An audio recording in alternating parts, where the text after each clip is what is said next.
And hello, everyone. I'm Kira Phillips. Thanks so much for streaming with us. President Biden says Vladimir Putin totally miscalculated the invasion of Ukraine and sends a clear message to the Russian president.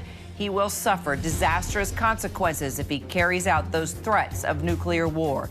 This morning, as Russia launches relentless missile attacks on civilians, and Ukrainian President Zelenskyy urging the U.S. and our allies to do more. Our Lindsay Davis sits down with embattled Republican Senate candidate Herschel Walker.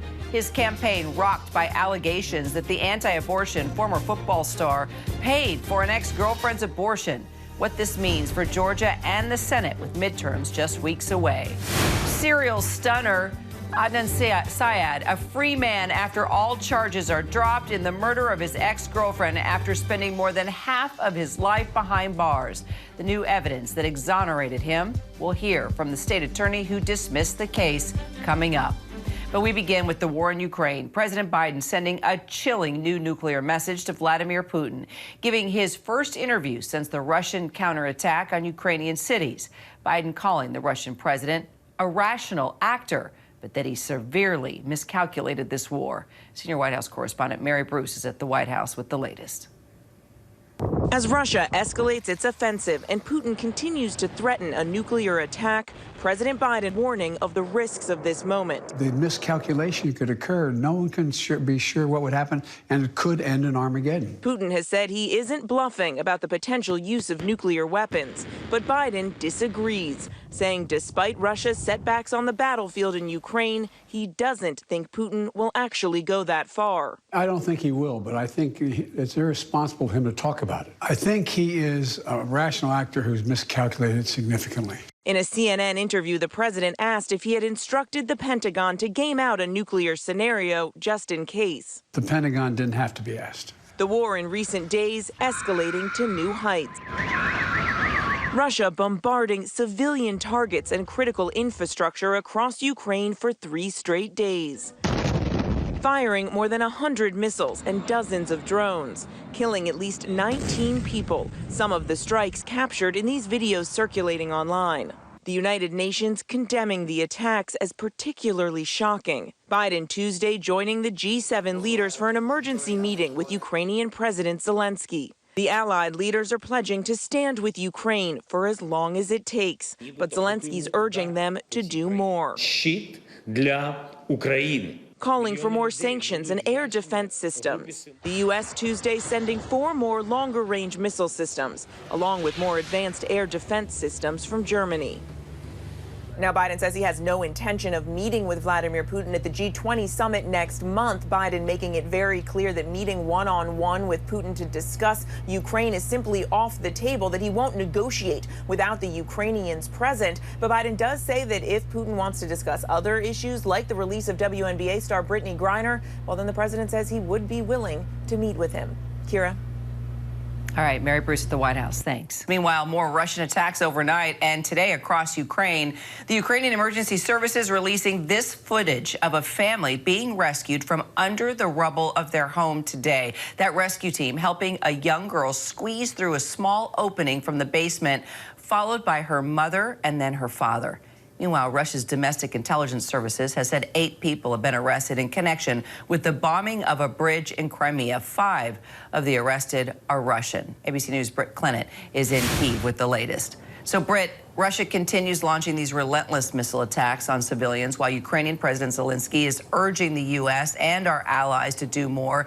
Tell us what the latest is on the investigation into the bombing of this bridge, and if indeed you think President Zelenskyy is going to ask for the extra aid.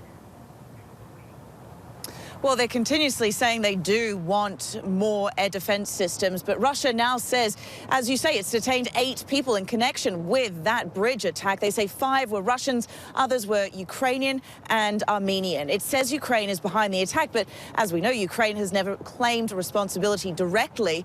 And one Ukrainian official called the investigation nonsense. But, you know, Kira, this kind of back and forth is expected. It's something we've become used to.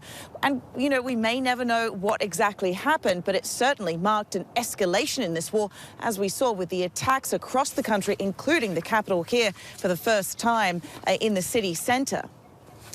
And Britt, you actually had a chance, I understand, to speak with the mayor of Kyiv. What exactly did he tell you? Kira, he had a very clear message of defiance for Putin after those intense attacks on Monday. Klitschko said they need more anti-missile systems and defense weapons to protect the citizens here in Kyiv. He said that defending his home was the main priority, and working with other officials here in the city, he's been going over the worst case scenarios, which is why there are civil bunkers set up all across this city with enough supplies for weeks. And Putin, he said, wants Ukraine, but he says he wants a Ukraine without Ukrainians. He said, Mr. Putin, forget this idea to recreate the USSR. We'll never come back, he told me. So where are we in terms of the fighting now? Is the Ukrainian counteroffensive still ongoing in full force?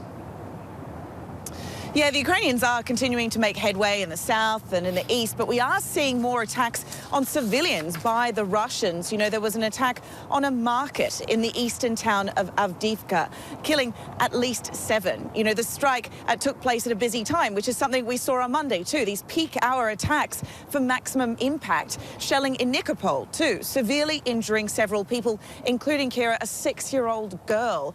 You know, 2 kindergartens, a school were among those attacked. So, you know, Ukrainians say these civilian attacks show that Putin's position has been weakened.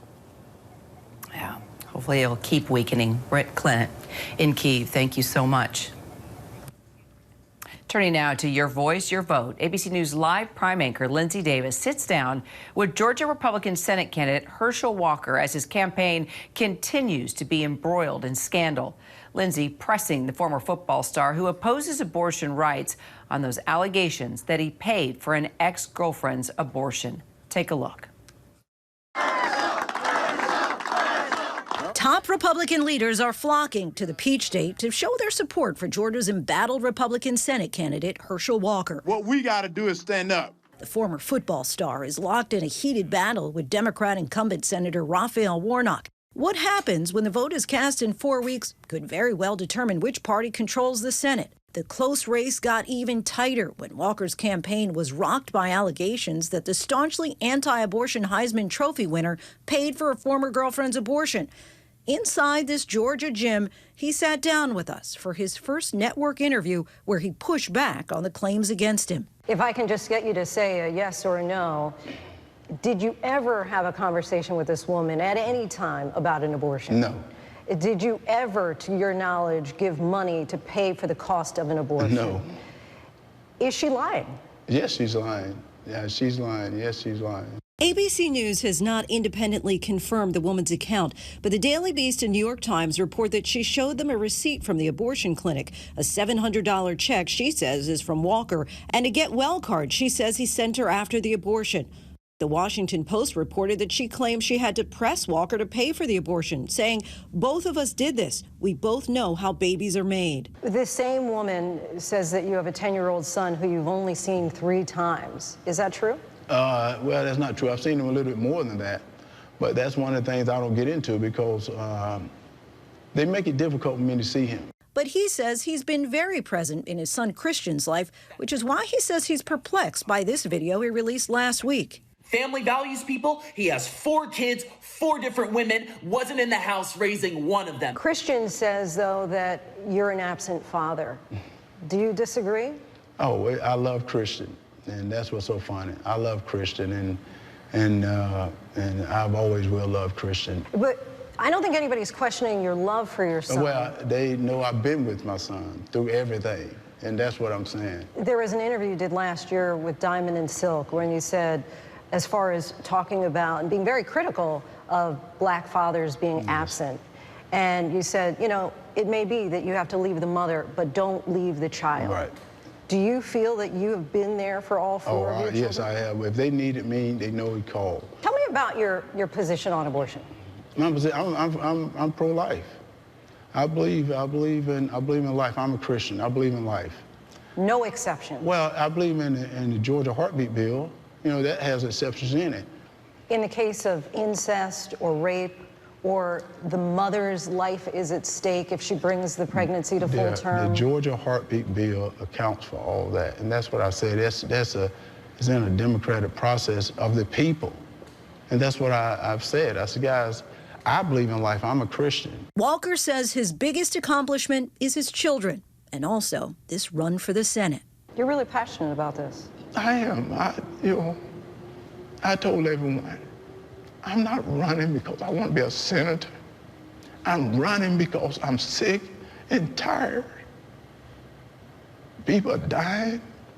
People can't eat because of the people in Washington, what they're doing to people. And then they lie. This is not a new normal. Let's get it straight. This is not a new normal. The emotion that you're feeling, where's that coming from? Well, that comes from me being a competitor. That comes from me being a competitor. I work. And they ask me, if I'm ready for this, I'm ready for this. Walker also talked about just how much of a mentor Donald Trump has been, first in business and now in politics. He called him a family friend. In just 2 days, Walker will face off against Senator Raphael Warnock in their only scheduled debate. Kira. All right, Lindsay Davis, thanks so much.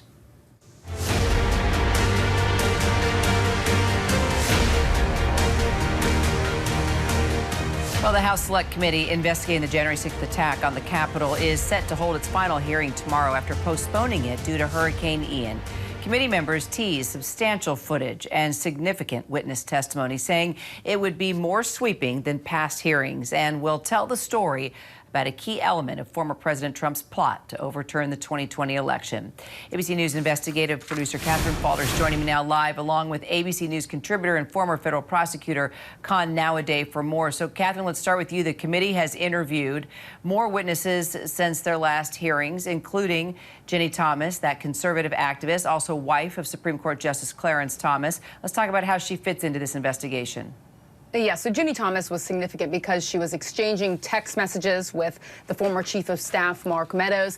Emails have also been revealed of Ginny Thomas communicating with state officials in various different states to get them to overturn the election. Now, it's interesting because we are likely to not see Ginny Thomas on video tomorrow during the hearing. Her interview with the committee was not video recorded, so the committee investigators can use quotes from that, for example. So we might hear more about her role there. Her lawyer says she answered all the committee's questions, but members of the committee who I've spoken to said that she still made clear, Kira, that she believes that the election, that the 2020 election was stolen, and she said that during her interview.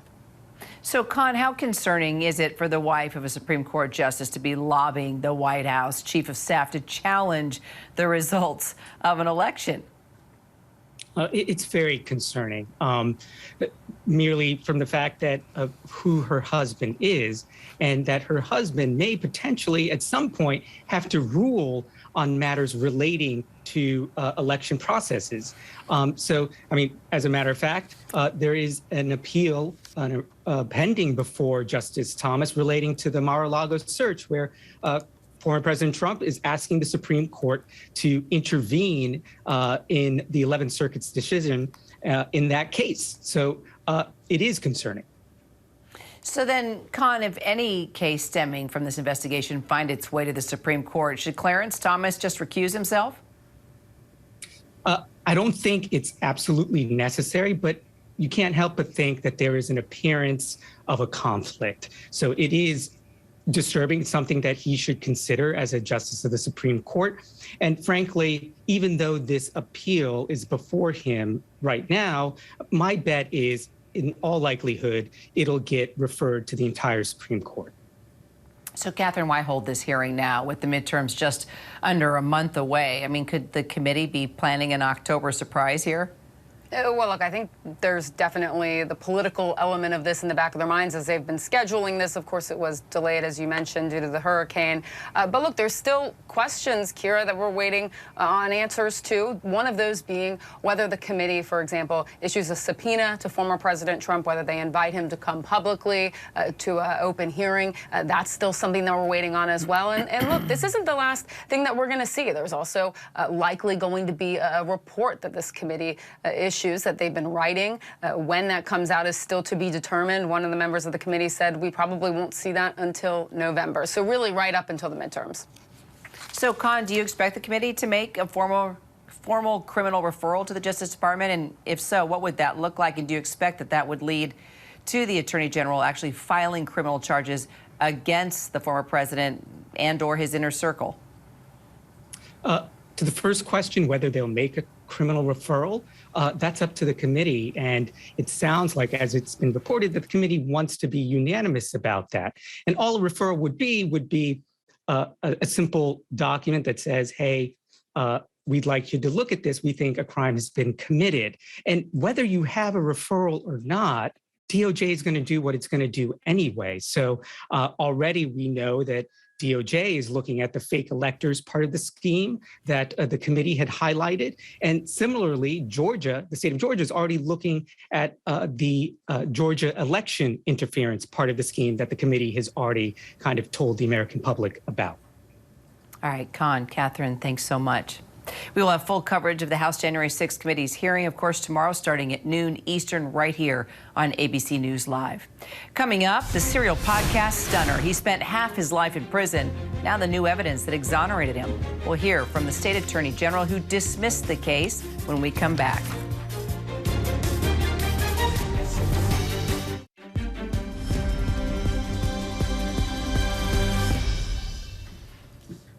And so glad you're streaming with us. There's been an extraordinary twist in the murder case behind the serial podcast. Officials have dropped all charges against Adnan Syed after he spent 23 years in prison, saying his case is now, quote, over. Our TJ Holmes has all the details. Adnan Syed, a free man, all charges dropped against the once convicted murderer who was the subject of the wildly popular podcast Serial. This is a prepaid call from Adnan Syed. Interviewed on a prison phone for the podcast and always maintaining his innocence for the 1999 murder of his high school ex-girlfriend, Hae Min Lee. I mean, no way I had absolutely nothing to do with Hae's murder. He is elated. He is joyful. There have been so many ups and downs over the past 23 years. So he is really just taking it all in. But he's incredibly grateful for all of the people who have supported him and believed in him over the years. He got his first taste of freedom last month when a judge overturned his murder conviction after a year-long investigation revealed 2 other possible suspects and accusations that former prosecutors withheld crucial evidence. He's been on house arrest ever since. Seen here, the day of his release, experiencing leftovers for the first time in decades. What are these? Those are dumplings we got yesterday. Now, no longer on house arrest, no longer having to wear an ankle monitor. This is what we eventually expected would happen after he was released. We just didn't expect it to happen so quickly. His childhood friend, Rabia Chaudhry, who first brought Syed's case to the Serial creators, speaking for the first time in an interview since the charges were dropped. He's the same person he was when he was incarcerated at 17. He hasn't come out like a bitter, angry person. He's come out the same really kind, easygoing, and just forgiving person all these years. But he's just kind of been enjoying his freedom, eating whatever he wants, whenever he wants, and lurking on social media and learning to use a laptop and things like that. It's been kind of a soft entry. The 41-year-old spent more than half of his life behind bars. Now modern DNA testing of new items at the crime scene revealed no DNA from Syed, helping secure his release. What has happened to Adnan is tragic and horrible, but it is incredibly common.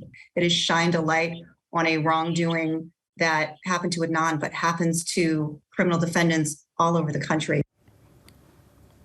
TJ, thanks. And earlier on GMA, our George Stephanopoulos spoke with Marilyn Mosby, the state's attorney for the city of Baltimore, who dismissed the case. Let's take a listen. Are you convinced that Syed had nothing to do with Lee's killing? So, when you consider all of the sort of major red flags, this case we were approached by the public defender's office, my sentencing review unit, one of the only in the country, over a year ago to modify the sentence under the Juvenile Restoration Act, for which he qualified because he was a juvenile when he was convicted and he spent 22 years in prison. Our review of the case quickly turned from making a mere sort of recommendation for release to a reinvestigation into a claim of actual innocence because there were major sort of red flags. We saw this, and substantively, as we started to delve into the case, one of the things that we saw was that not all of the evidence was tested.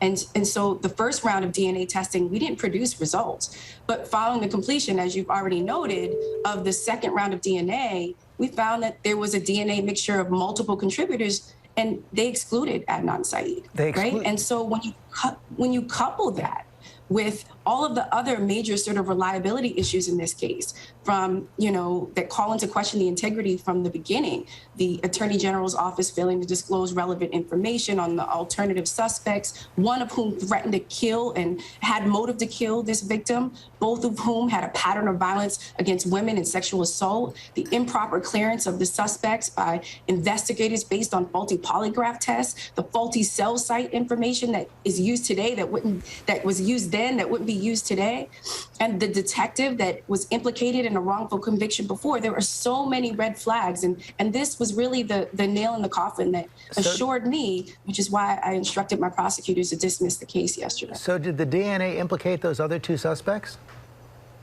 So it's an open and pending case, and as you all have noted, this family, this poor family, I have so much empathy for them. They have, for 23 years, believed that this was the individual that committed this heinous offense against their beautiful loved one. And now they're being told that, evidence was withheld. And now they're being told that we are going to release the individual that they believed committed this offense. And so, my top priority is to find the perpetrators of the individuals and the individuals that killed this beautiful young woman. And so it's an open and pending investigation, and I have dedicated my time, my resources to ensuring that we receive justice on behalf of that family. You said that the DNA excluded Syed. Why can't you say whether or not it implicates the other two suspects? Because it's an open and pending investigation, and they have not yet been charged. Are you going to formally declare Syed's innocence? So this is a process by which the defense attorneys have to avail themselves, and once they do, I intend to, yes. And our thanks to George and also Marilyn Mosby for that interview. Coming up, our kids and COVID boosters. New info on the shots you need to know. Also ahead, fallout for the fired Texas police officer who shot a teen in a fast food parking lot. That 17-year-old still on life support. Stay with us.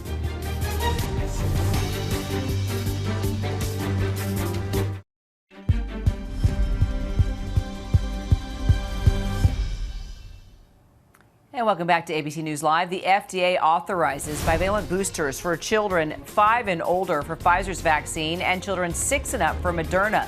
The boosters target the original strain of the coronavirus, Omicron, and its subvariants. That move now clears the way for a final green light from the CDC. Former police officer James Brennan, who shot that teen in a San Antonio fast food parking lot, is charged with aggravated assault, posting bail after he turned himself into authorities. The rookie officer reported 17-year-old Eric Cantu's car had previously evaded him during an attempted traffic stop. Cantu remains on life support. Come climb up and tour Crown. The Statue of Liberty finally reopening after 2 years of being closed to the public during the pandemic. And Lady Liberty awaits you. It just takes 162 steps to get to the top. I'm Kira Phillips. ABC News Live continues with more news, context, and analysis. Hope you won't go far. Stay with us. A lot more ahead.